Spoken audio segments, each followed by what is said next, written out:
Lo primero que uno necesita para ser un líder es que tiene que tener un sueño, una visión, una obsesión.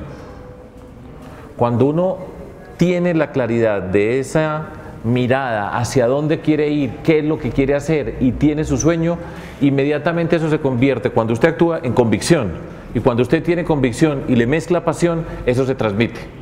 Muchas veces ustedes ven y dicen, no, que es que tiene carisma y todo eso. Tiene un sueño, tiene una visión, tiene una convicción, que donde uno esté en la vida se sienta que lo que sueña, lo que quiere, lo represente en su forma de ser y actuar en cada momento. Ese es el primer paso. Si no tiene eso, no va a poder ser un buen líder, desde mi perspectiva.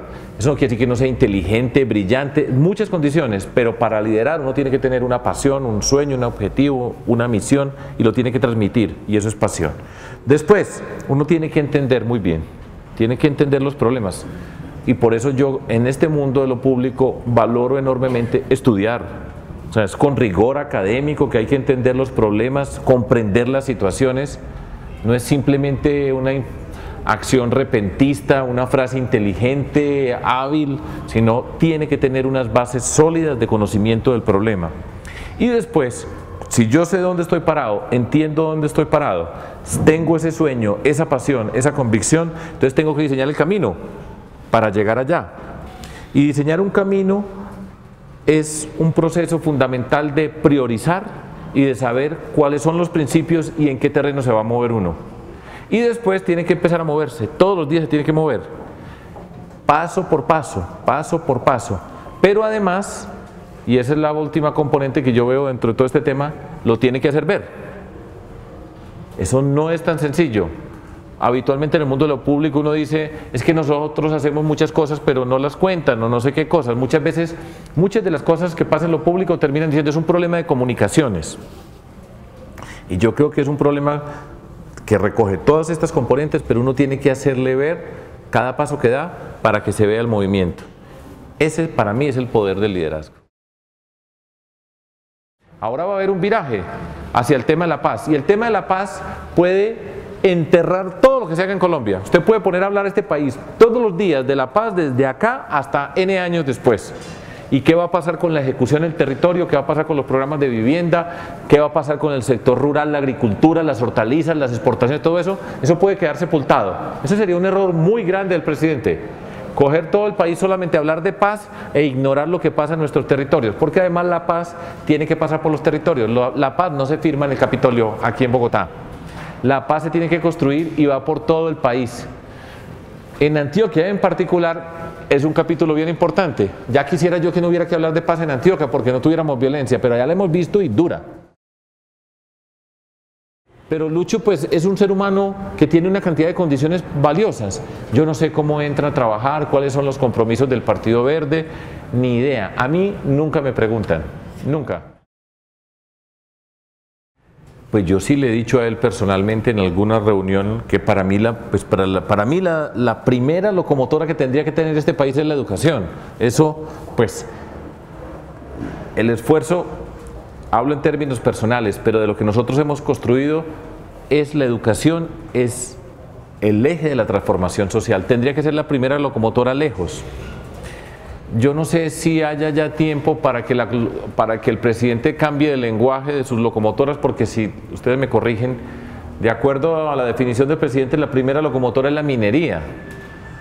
Yo digo, no, para mí, desde mi punto de vista de la concepción de lo público y el desarrollo, eso no quiere decir que la minería no sea importante y seguramente podemos hablar de eso, pero para mí es la educación, la primera. Ahora, yo no sé si él tenga tiempo para ajustar su lenguaje, sus prioridades. De hecho, ahora estábamos hablando un poco, y ahora que el país va a entrar a este tema de la paz, pues vamos a ver algo que debe ser bien interesante desde la perspectiva del análisis político y del tema de las comunicaciones. ¿Qué va a pasar con el presidente? ¿Cómo va a comunicar? Porque el discurso de la prosperidad es un discurso complejo. Es muy complejo hablar de prosperidad, hablar de 5 locomotoras, así la palabra locomotora parezca relativamente fácil de visualizar. El tema de la prosperidad, de convertirlo en algo que la gente domina, conoce, que rápidamente le llega a las personas, es muy difícil. Ahora el de la paz sí es un tema que todo el mundo dice, paz, en ese se identifica. ¿Cómo va a cambiar el señor presidente Santos? De la prosperidad a la paz.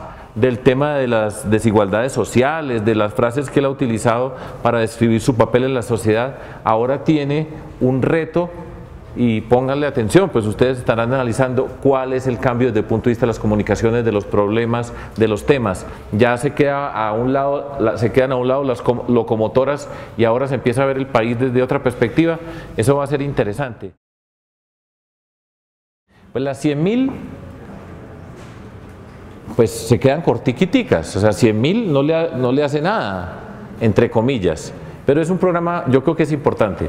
Ahora, nosotros, pues allá a Medellín le asignaron 10.000 desde hace un tiempo y todavía, yo ponía un Twitter ayer, Antioquia paciente, todavía estamos esperando. Nosotros presentamos, ya no me acuerdo el número exacto, los que más presentamos en Colombia de lotes, porque hago un pequeño paréntesis también, Antioquia es el departamento más poblado de Colombia, saque pues a Bogotá, que es un distrito capital, pero de resto Antioquia es el más poblado, ya vamos llegando a los 6,5 millones de habitantes. Antioquia es el departamento que tiene más municipios, 125, después viene Boyacá con 123, que tiene muchos municipios.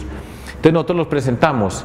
Eso pasa por un proceso de FINDETER, de evaluar, y en esa primera distribución nos dijeron 3.817 para Antioquia fuera de Medellín. A Medellín le dieron 10.000. Yo he dicho, y pues querer más a Medellín es muy difícil, pues, Fernando es testigo, querer más a Medellín de lo que yo la quiero es muy difícil, pero yo sí he dicho, pero vamos a hacerlos pues para que se vengan para los centros urbanos.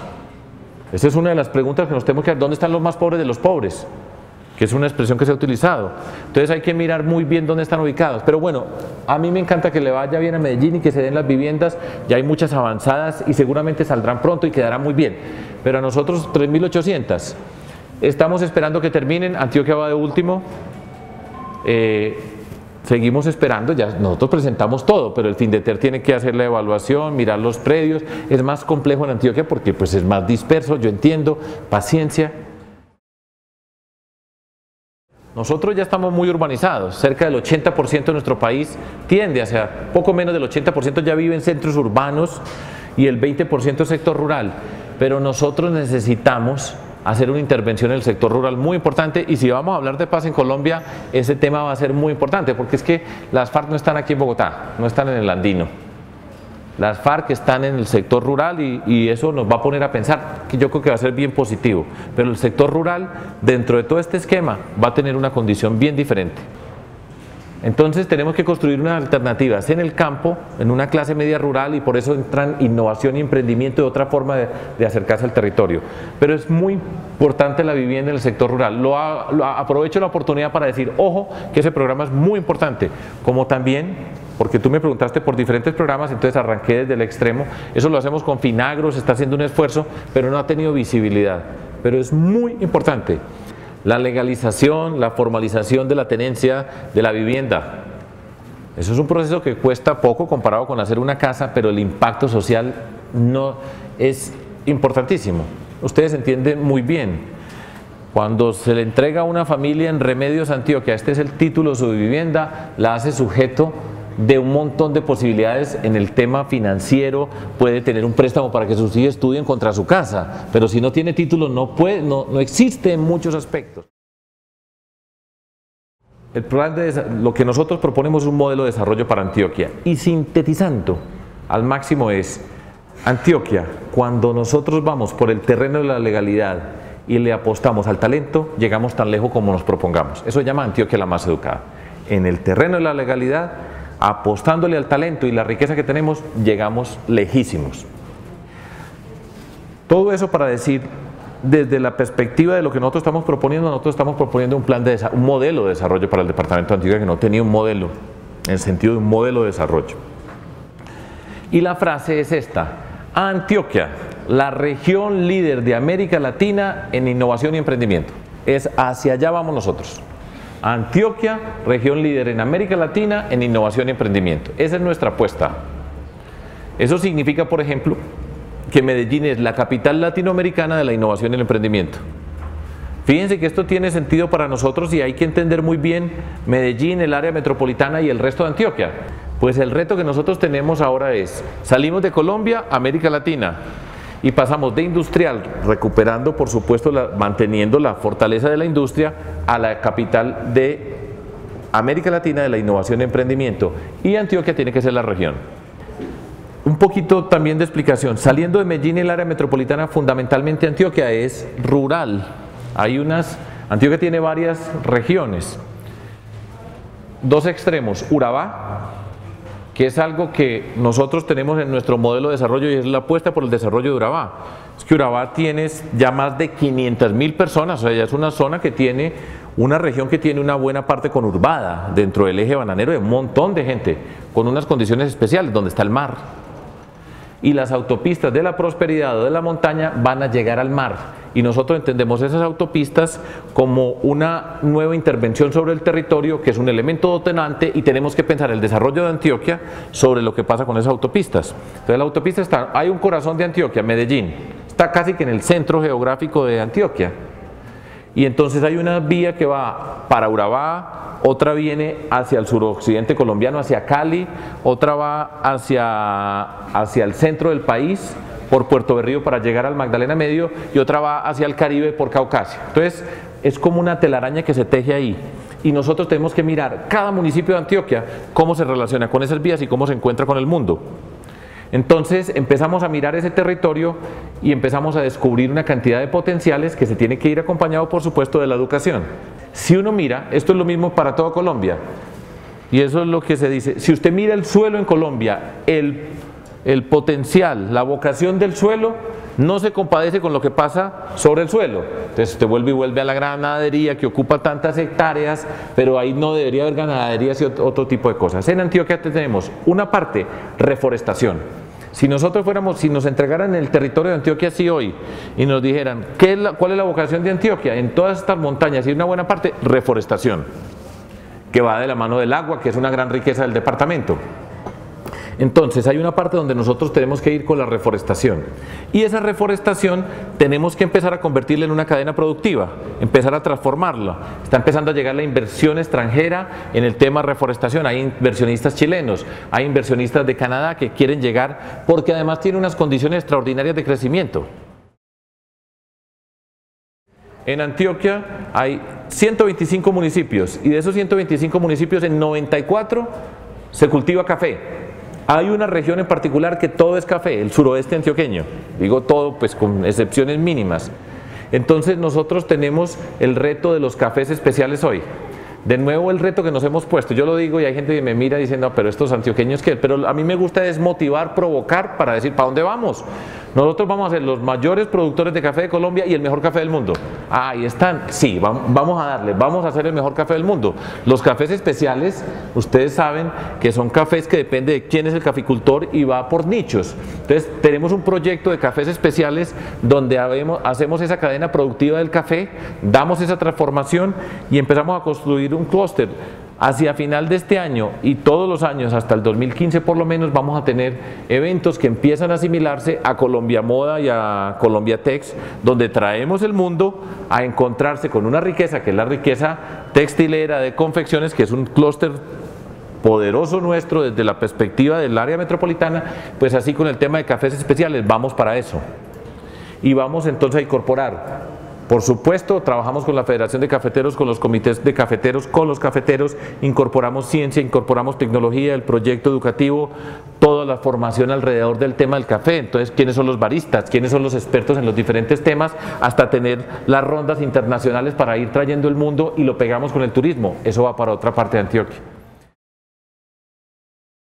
No he hablado de Urabá, que tenemos una apuesta definitiva, y Urabá nos presenta una condición especial. Aparte de la riqueza natural, Urabá, nosotros en Urabá, con esta autopista que va a llegar hasta allá y que sigue, que se empata con la transversal de las Américas para seguir por todo el Caribe, nosotros va a llegar del suroccidente colombiano, va a llegar un montón de mercancías, se va a mover por esas vías que va a pasar por Urabá.